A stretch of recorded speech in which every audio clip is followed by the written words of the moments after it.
আমরা এভাবে এগিয়ে যাচ্ছি। আরো কিছু দূর যাওয়ার পর একটা জায়গায় থামলাম, যেখানে আমরা লাঞ্চ করেছিলাম। আমরা গাড়ি থেকে নেমে একটু দাঁড়ালাম আর ওই দূরের পাহাড়গুলো অবলোকন করার চেষ্টা করলাম। অসম্ভব সুন্দর, মনে হচ্ছে প্রকৃতি এখানে নিজস্ব রূপে নিজেদেরকে সাজিয়ে বসে আছে আমাদের জন্য।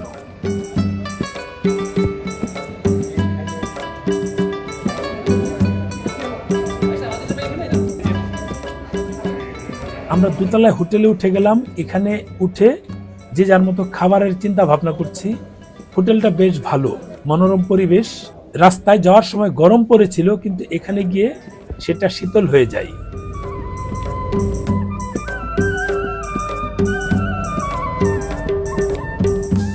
আমরা ওখান থেকে খাওয়া দাওয়া শেষ করে আবারও রওনা দিলাম।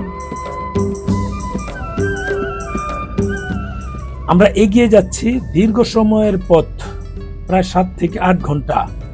সকালে রওনা দিয়েছি, এখন প্রায় বিকেল হয়ে যাচ্ছে। এরপরও রাস্তা শেষ হয় না।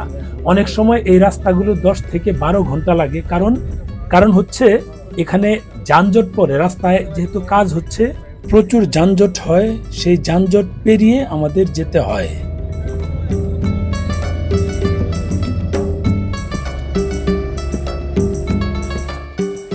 অবশেষে আমরা হোটেলে এসে পৌঁছালাম। আমাদের হোটেলের নাম হলো অন্নপূর্ণা আশীর্বাদ।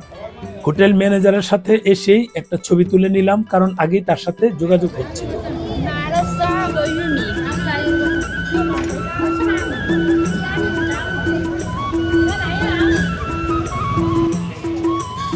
পোখারার 3টি হ্রদের মধ্যে বৃহত্তম হ্রদ হলো ফেওয়া লেক, যার পাশেই রয়েছে অনেক বিলাসবহুল হোটেল, রেস্তোরাঁ এবং সারিবদ্ধ দোকান।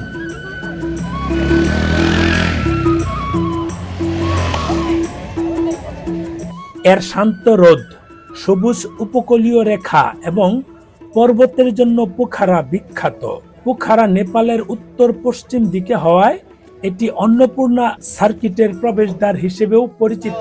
আরে ভাই, কি জটিল জায়গা নিয়ে আসছেন মিলন ভাই। মিলন ভাই, কি জটিল জায়গা নিয়ে আসছেন, কি সুন্দর জায়গা নিয়ে আসছেন। কিরম ব্যাপার সবার না? হ্যাঁ, সেরকম দেখেন। এরকম চলে যাই নাকি? আসেন, চলে যাই। হেভি সুন্দর মিলন ভাই। এটা এই ফেওয়া লেক নাকি? নিজের চোখে না দেখলে, ফেওয়া লেক। নিজের চোখে না দেখলে বুঝতে পারবেন না। এখানে কি খাওয়ায়? ও, এখানে সব মানে অত্যাধুনিক বারবিকিউ আইটেম, হেভি সব আছে নাকি? সব আছে। আপনি দেখেন, ওই সাইডে আসেন, দেখেন। ও আচ্ছা, এদিকে ঢুকতে হয়। এই আসেন আসেন, আসেন সবাই। এই চলেন।